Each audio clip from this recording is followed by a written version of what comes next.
So on Wednesday, we were talking about Rolle's theorem.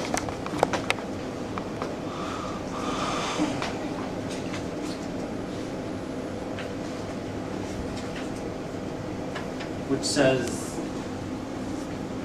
if f is continuous on the closed interval from A to B, differentiable on the interior of the open interval from A to B. One more condition, sorry.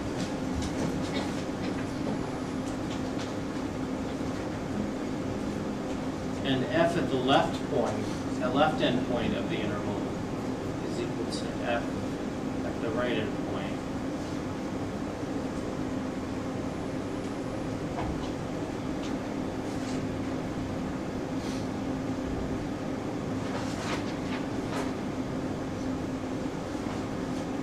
Then there exists a number, at least one, possibly infinitely many.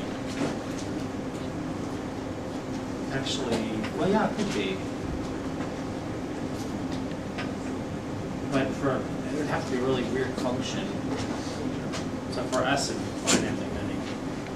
Then there exists a number C between A and B, where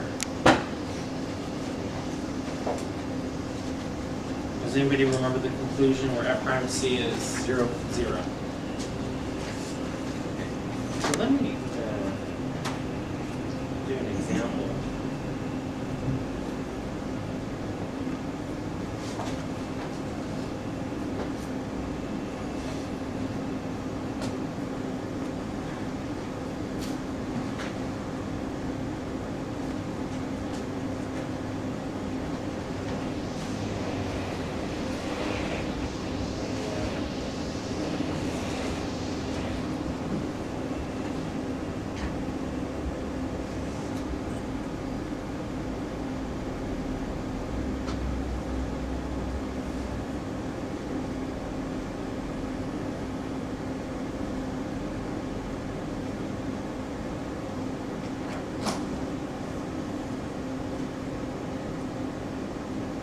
The first thing we need to do is determine if the function satisfies the hypotheses of Rolle's theorem.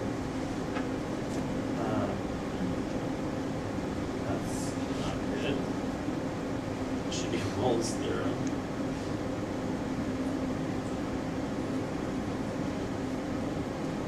And if it does,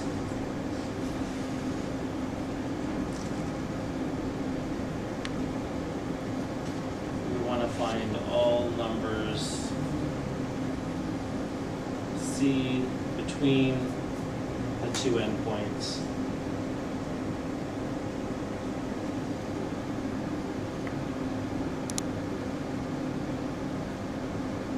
for which f prime of C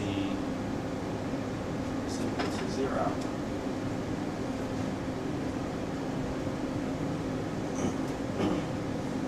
Okay, so again, the hypotheses of Rolle's theorem, there are three.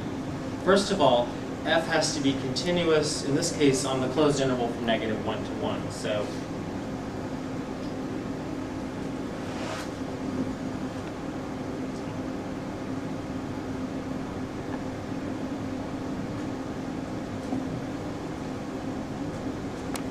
is f continuous on that closed interval? What kind of function is f? Cubic function. It's a cubic function. It's a special type of what we call polynomial function, right? What do we know about polynomial functions? Well, we know that they're continuous everywhere, at every number. Not only that, but we know that polynomial functions are also differentiable at every real number. So the answer to the first question is yes. And the justification is f is a polynomial function.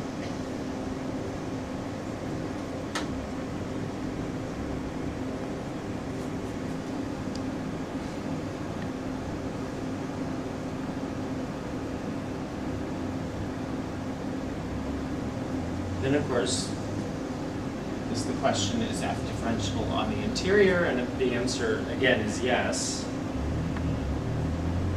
because f is a polynomial function. Polynomial functions are continuous at every real number. They're also differentiable at every real number. So they're nice in that sense. Okay. Is f of -1, right, a is -1, b is 1. Is f of -1 equal to f of 1? I mean, if the answer to any one of these three questions is no, then you just stop. Well, what is f of -1?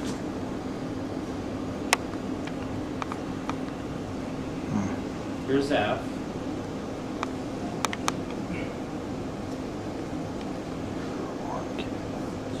Two. Two. What's f of 1? Two. They are equal.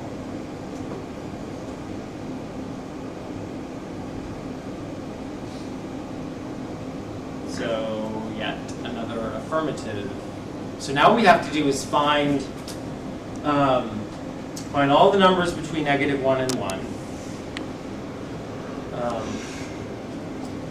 at which the derivative is 0. So let's take the derivative of x. What is the derivative of this function? 3x squared minus 1. 3x squared minus 1. And we want to know where is that equal to 0. So we set it equal to 0.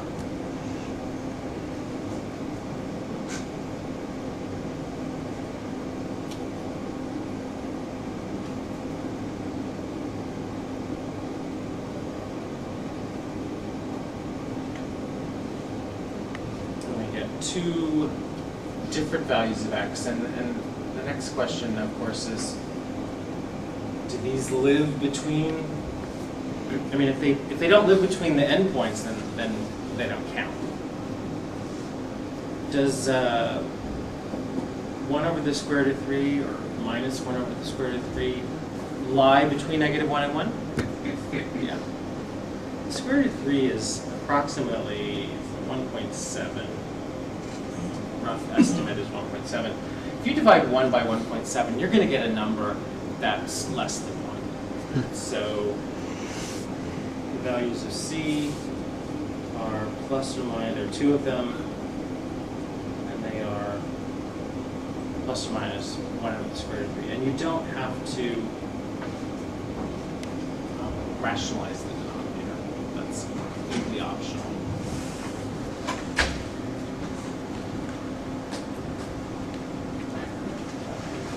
Okay, so then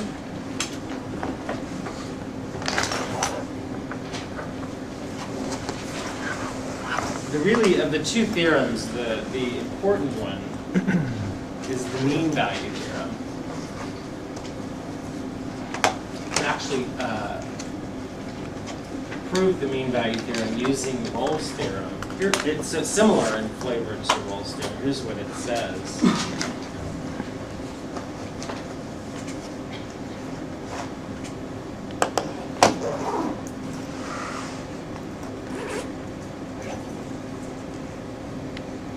You have a function that's continuous on the closed interval from a to b.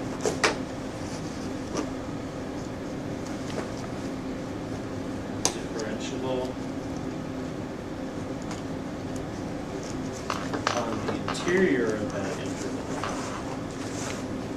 And that's it. Those are the hypotheses. There's no f of a equals f of b. That's a Rolle's theorem condition.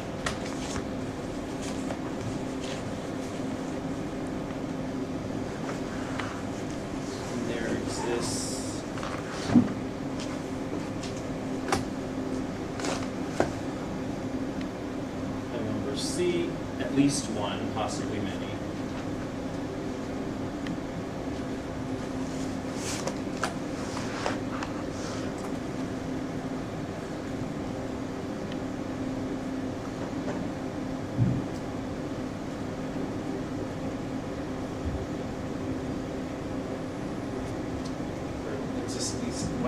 of C between A and B such that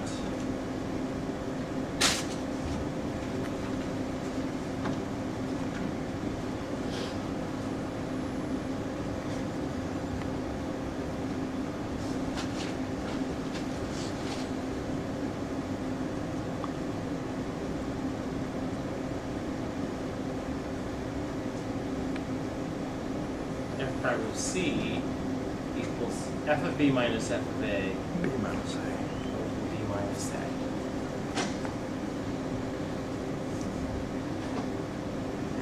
What was the condition at the end of the conclusion, I should say at the end of Rolle's theorem, do you remember? It says f prime of C equals 0. Now that's if f of A and f of B are equal. Well, look what happens if f of A and f of B are equal. And the numerator becomes what? 0. 0. So this is a generalization of Rolle's theorem. You can actually get Rolle's theorem from this by noticing that if f of A equals f of B, then this numerator becomes 0, and you end up with the statement f prime of C equals 0.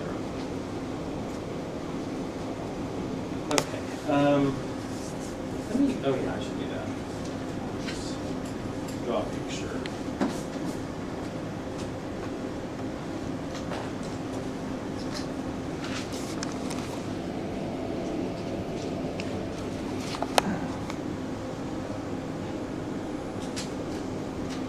So what we need is a function that's got to be continuous, which means it can't have any jumps or breaks or anything like that. It's differentiable, so it's got to be smooth. So maybe something like this.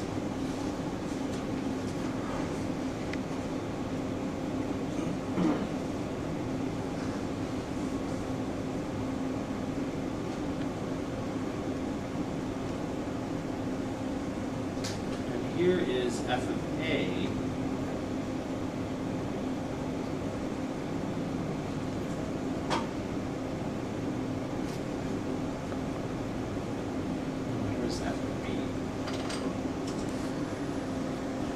And what I want to do is identify f of B minus f of A over B minus A as some quantity relating to this picture.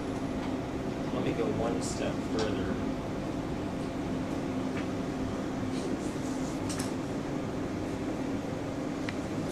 Do you remember what this kind of line is called? Secant. It's a secant line.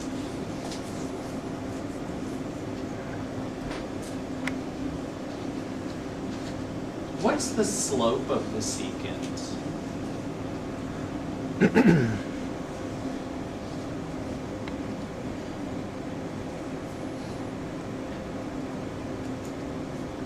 Well, it's rise over run, like any line. The rise is change in y, which is f of B minus f of A.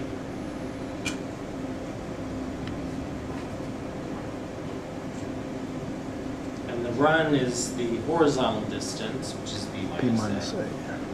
So this quantity, f of B minus f of A over B minus A, is nothing more than the slope of the secant line.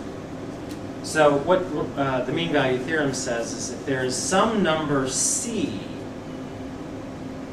between A and B such that f, and by the way, f prime of C, remember, is the slope of the tangent line.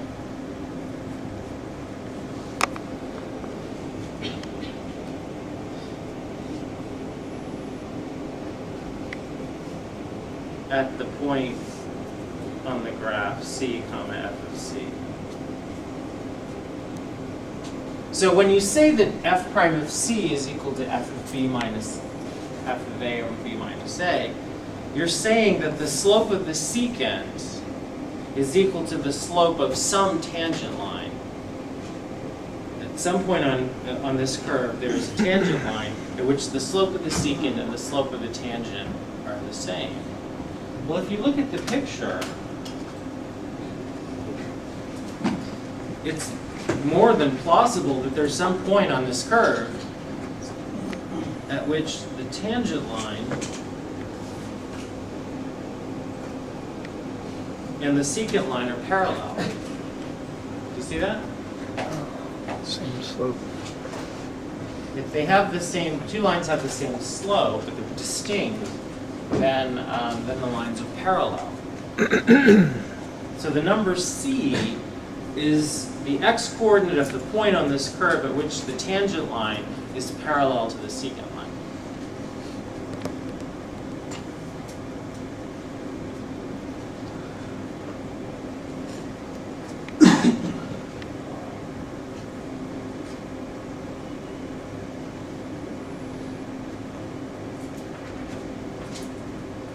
Now, another way of interpreting the derivative is, instead of thinking of it as slope, you can think of it as a rate of change.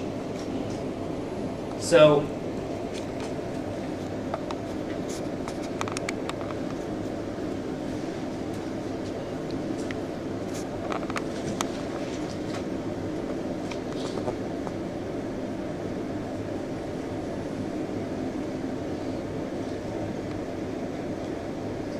and this would be an instantaneous rate.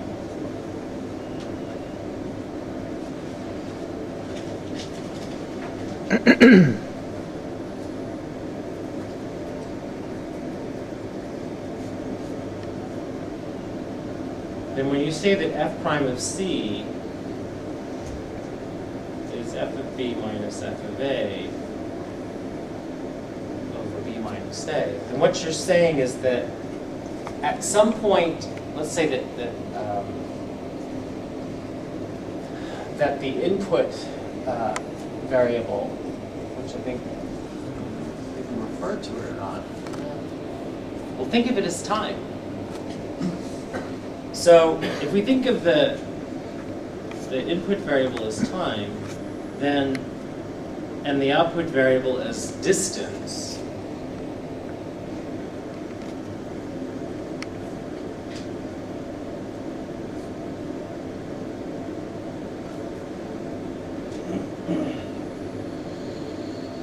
distance, or actually position is probably better.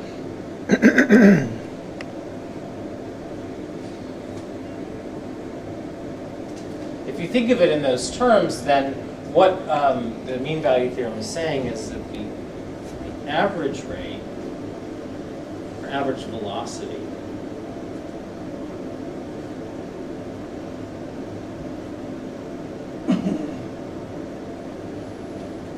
during this time interval from A to B is equal to the instantaneous velocity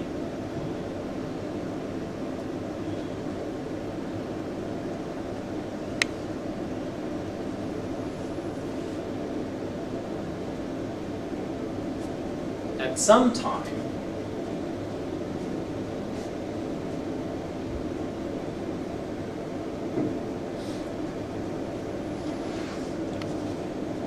the theorem doesn't actually tell us what that value c is, it just says that it exists. That's all it says. So think of it this way. When I say the instantaneous velocity is sometime t equals c is equal to the average velocity over this interval, it's kind of like this. Suppose that you go on a road trip and you travel, I don't know, let's say 200 miles in 4 hours. What's your average speed, average velocity?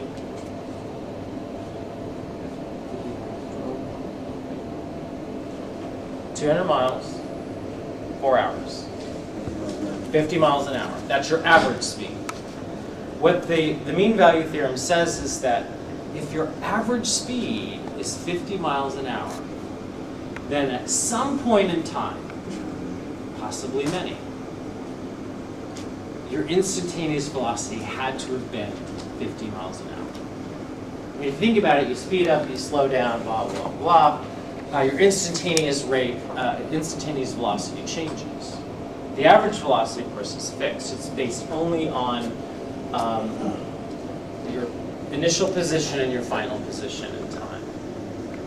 So again, all it's saying is, if you drive 200 miles in 4 hours and your average rate is 50 miles an hour, then at least one point in time during your trip, you were going exactly 50 miles an hour. That makes sense, doesn't it?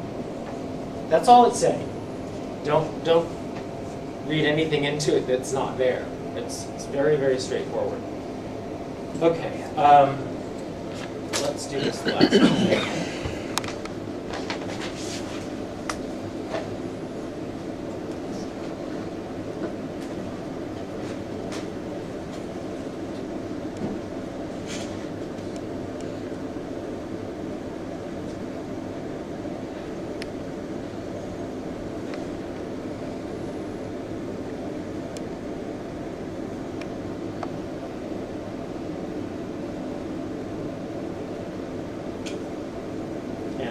This is the abbreviation we're going to use for mean value theorem, MVT.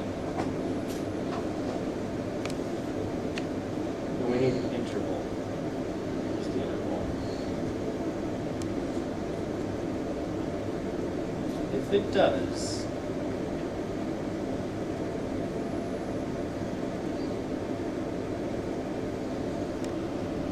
find all values of C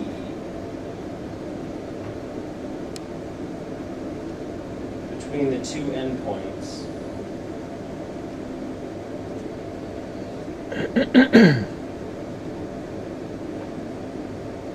Where f prime of C equals, okay, so this is supposed to be f of B minus f of A. What's A? What's B? A is -1, right? What's B? 3. So f of B, f of 3, minus f of A is -1 over 3 minus A.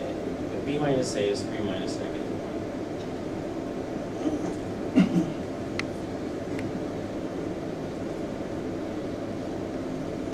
Okay, so first of all,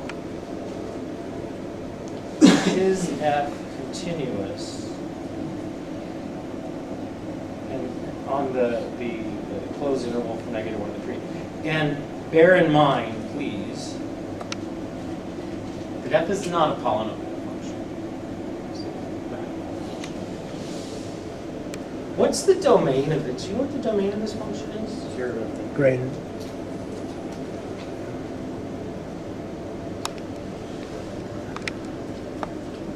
What's the smallest number that x could possibly be? -1. Yeah. So the domain is -1 to infinity. Now, I'm sure that some of you, most of you, maybe all of you, remember what the square root graph looks like? Yeah, like this. Well, this is just a square root graph that's been shifted to the left 1 unit. So the x plus 1, you add 1 to the x, goes to the left. So we know what the graph looks like. It looks like it's a translated version of the square root graph. Is that continuous? It's continuous on its domain. So that's a yes.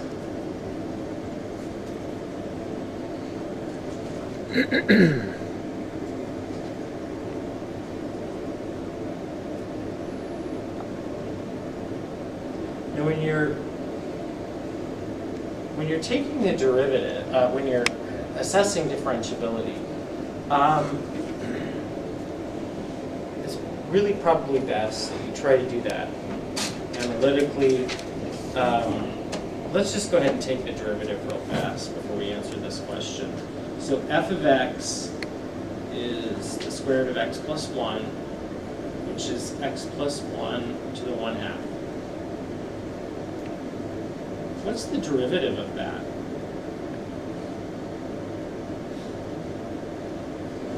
Isn't that 1/2 x plus 1 to the minus 1/2 times the derivative of the inside, and the derivative of the inside is 1.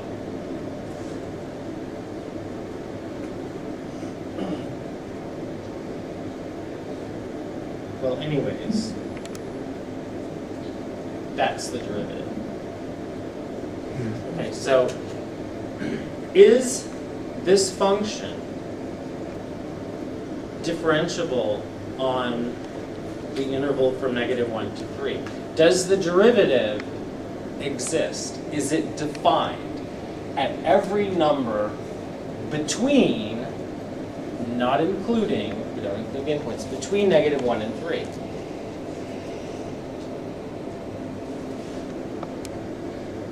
Well, the answer is yes. We know what remember, we know what the domain is. It's -1 to infinity.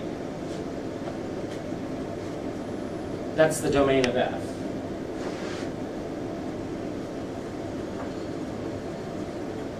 So this is going to be differentiable,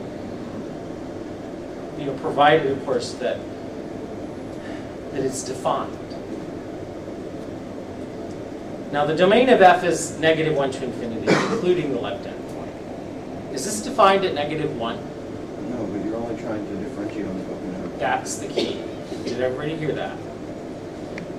While it's true that this function is not differentiable at -1, it's completely irrelevant as far as the mean value theorem is concerned. The mean value theorem explicitly says that the function, where is it? Ah, here it is. The function only needs to be differentiable on the interior of the interval. So it doesn't have to be differentiable at the left endpoint, and it doesn't have to be differentiable at the right endpoint. It just has to be differentiable between. And you can see from the graph that between -1 and whatever, the graph is smooth, right? So the graph also sort of tells us that the function's differentiable. Let's see, this is defined.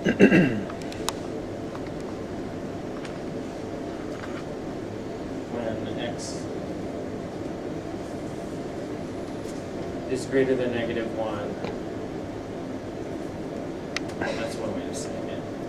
It's certainly defined on this interval, and therefore it's defined on any what we call subinterval.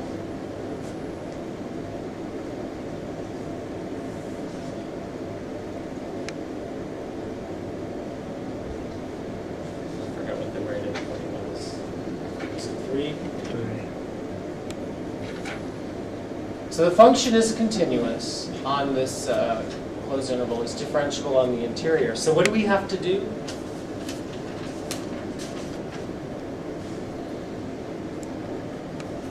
Now we must find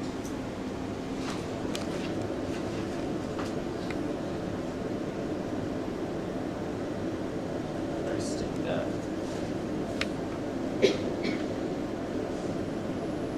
All numbers C such that f prime of C equals f of B minus f of A. Actually, I apologize. We know what these numbers are. So you can cross them out. This should be 3, this should be -1.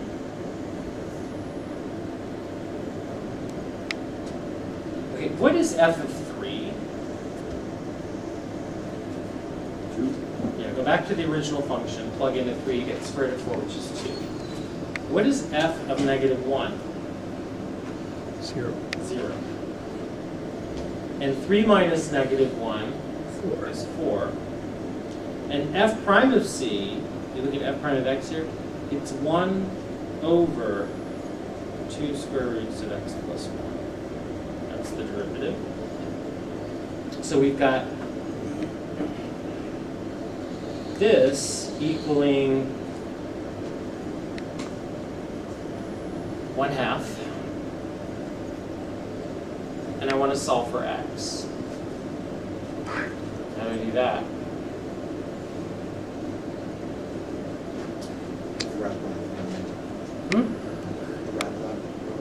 We could do that. You want to do that first? You want to get rid of the radical first? So square both sides? When you square the 2, you get 4.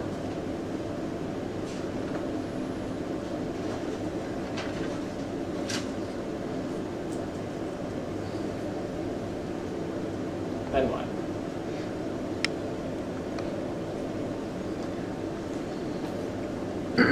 Find out. Cross multiply. Yeah. That's a great idea.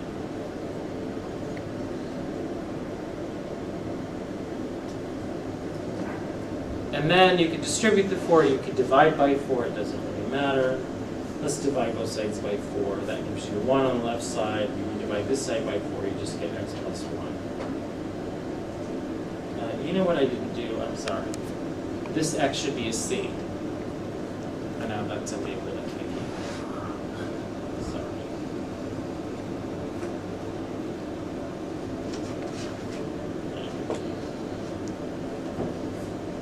So what's the value of c? 0. 0. So if I were to graph, this function on the interval from -1 to 3, and then I were to graph the secant line that connects the endpoints of the graph together,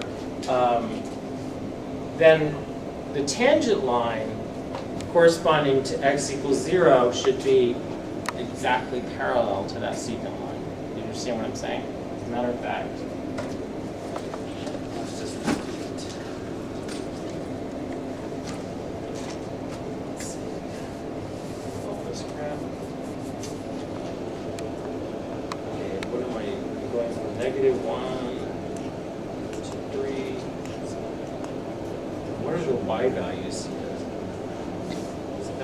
Is 2, so it's 0 to 2.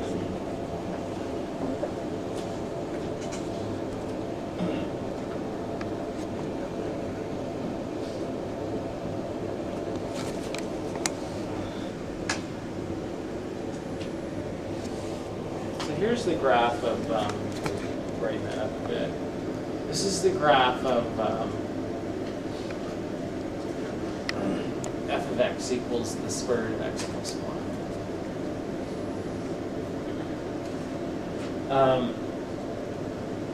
What is the equation of the tangent line? Not the tangent line, the secant line. What was the slope of the secant? Isn't it 1/2?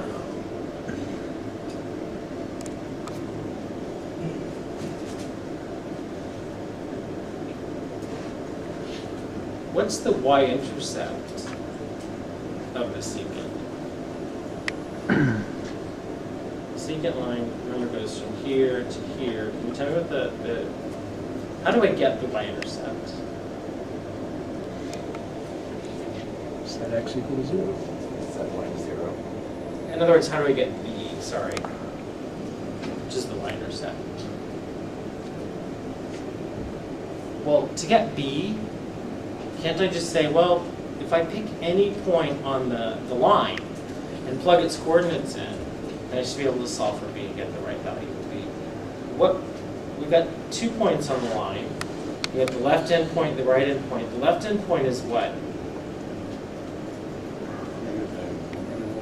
Looks like -1, 0, doesn't it?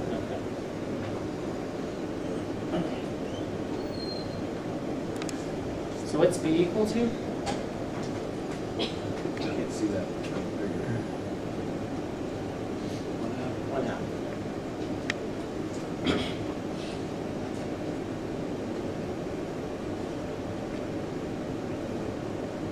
Okay, then there's the tangent line. And the tangent line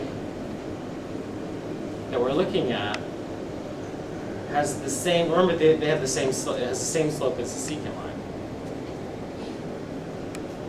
When c is equal to 0, you plug 0 into this function, into the derivative function, 0 here, which means 0 here. Don't you get 1/2? Of course, that's supposed to happen. So this is the secant line. The tangent line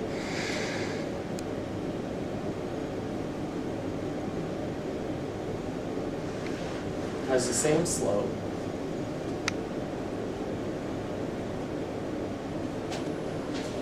What's the value of c? Well, what is the okay, so the tangent line's up here somewhere. How do I get a point on the tangent line? Can I just take the number 0 and plug it in? Do you understand what I'm saying? Plug in 0, you get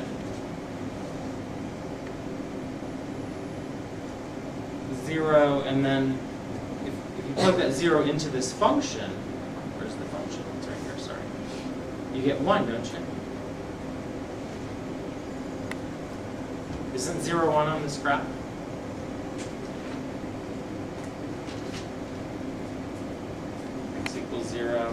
y equals 1. So you plug, so here we go. 1 in for y, 0 in for x. You get c equals 1.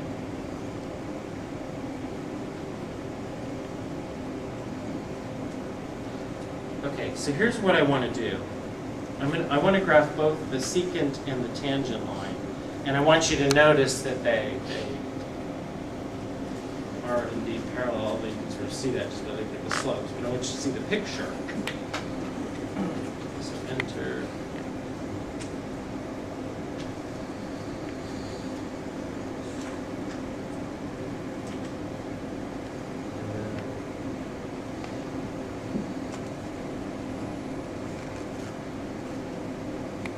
So the first of these is going to be the secant line. There it is. And then there's the tangent line. And again, the tangent line is based at this point here. If I go to any other point on this curve, other than the point 0, 1, is the tangent going to be parallel to the secant? No. As I go to the right, for example, the tangent line goes like this. Do you see that? It's no longer parallel. All the mean value theorem does is it says there is some point on this curve. It doesn't necessarily say what, it doesn't tell you how to find it, at which the tangent line and the secant line are parallel. Provided, of course, that the hypotheses of the mean value theorem are satisfied. So this is sort of the picture that goes along with the analysis that we did. But really all we had to do was find this guy right here. Okay. Not particularly interesting, but not difficult either. What's next? 3.3. Ooh, yeah.